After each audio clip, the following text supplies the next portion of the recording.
Guys, ഞാൻ എന്തായാലും കൊല്ലം ടൗണിൽ എത്തിയിട്ടുണ്ട്. നമുക്ക് ചടയമംഗലം ജടായുപാറയിലേക്ക് പോയാലോ? ഒരു മനസ്സോടെ പോവാം. ഞാൻ ചടയമംഗലത്തേക്ക് പോകുന്ന ബസ്സിൽ കയറിയിട്ടുണ്ട്. ബസ്സിൽ കയറിയാലാണ് എനിക്ക് ഇയർഫോൺ വേണം. പാട്ട് കേൾക്കാതെ യാത്ര ചെയ്യുന്ന രസമല്ല കൂട്ടുകാരെ. അപ്പൊ നമുക്ക് ചടയമംഗലത്ത് എത്തുമ്പോ കാണാം. ഗൈസ്, ഞാൻ ചടയമംഗലത്തെത്തി. ഗൈസ്, ഞാൻ ചടയമംഗലത്ത് ഇറങ്ങി. പാട്ട് കേട്ടിരുന്നുകൊണ്ട് ഇറങ്ങി അറിഞ്ഞില്ല. നമുക്ക് ആ കാണുന്ന മലയുടെ മുകളിലേക്കാണ് പോകേണ്ടത്. ജടായുപ്പാറ കുറച്ച് കാണാൻ പറ്റുന്നുണ്ട്. ഗൈസ്, ഞാൻ ടിക്കറ്റ് എടുത്തിട്ടുണ്ട്. ഇപ്പം കേബിൾ കാറിൽ ജടായുപ്പാറയിലേക്ക് പോവുകയാണ്. മുകളിലെത്തിയിട്ട് ബാക്കി കാഴ്ചകൾ കാണിച്ചു തരാം. ഫ്രണ്ട്സ്, ഞാൻ മുകളിലെത്തി. എന്തൊരു മനോഹരമായ കാഴ്ചയാണിത്.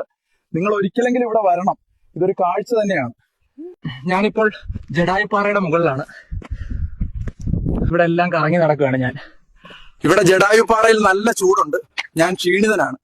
സുഹൃത്തുക്കളെ, ഞാൻ ഉടൻ തന്നെ ഒരു പുതിയ വീഡിയോ ആയി വരുന്നതാണ്. എന്റെ യൂട്യൂബ് ചാനൽ സബ്സ്ക്രൈബ് ചെയ്യാനും ഇൻസ്റ്റാഗ്രാം, ഫേസ്ബുക്ക് പേജുകൾ ഫോളോ ചെയ്യാനും മറക്കരുത്. ശരി, ബൈ ഗൈസ്.